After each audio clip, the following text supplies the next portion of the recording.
the question should be, or what other ways should there be to get this information, like besides it being given to you by your parents or being forced down to you by your parents? Because I think that might not even work that well. Because I think about myself, for instance, like I'm growing up in a world that my parents did not grow up in, most of it, right? So even the advice that they would have tried to give me wouldn't have been that applicable. Some of it, maybe. I think majority of it would, man. Like the simple thing. Majority, like what? But the simple No, but thing that the guys. no, but you're being unfair, because if I don't know how to swim, how am I going to teach my kids how to swim? No. But That's a I'm practical not thing. going that far, just. I'm saying the thing that Penson spoke about right now, that I didn't know that friends are going to leave. That thing is going to be there forever. Yes, but he's hitting it now. Some people never hit. You see this epiphany that he's having? Let's say he had it at age 35.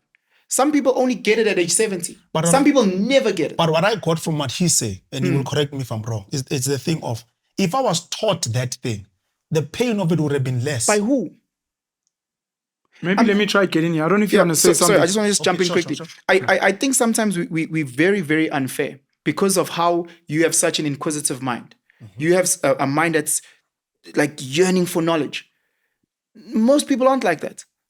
Most people just wake up, go to their job, do exactly what they're told, go back home. You know, they just do the for them, there's no anything. They don't dream about going to Mars. They don't dream about anything.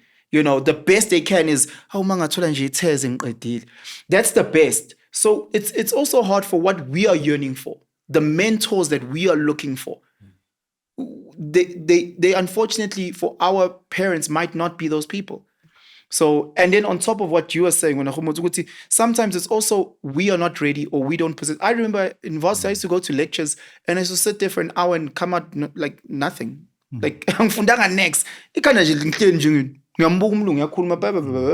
Some people left and they were just full of information. I left dumber than when I walked in. You know, so again, one, it's our parents just not knowing and not having this information.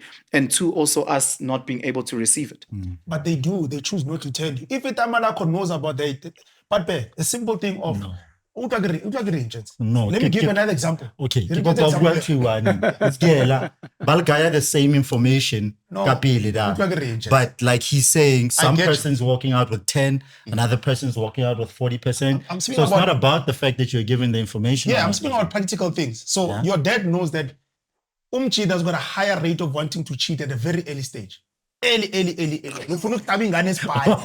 No, but hear me out. Hear me out. I would have loved the conversation to say, Donna, you know when you get to these stages, it means 1, 2, 3, 4, 5. Parents choose not to have that conversation, whatever decision they choose. Then what happens in society?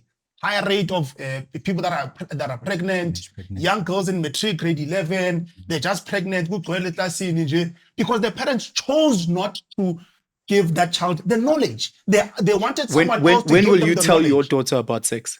Me? When does a child start her thing? Let's say 12. Yeah, definitely. At 12. Starts menstruating. All right. Someone would say... And here's what I'm saying, guys. Saying that you give the child information means that they're going to be a success. I'm not saying... No. Okay, so let's say you say, I'll give my child information at 13, right? Your daughter, for whatever reason, God forbid, touch wood, falls pregnant at 12. Sure. We come back and we're like, hey, there's this dad's like, Debs, why did you not tell your child? I can stand and say I did. Then No. You're not listening. Sorry. I'll say you tell the child at 13, decide to she give fell the child pregnant at 12. Before you told her. You decided, I'll give my child this information at 13.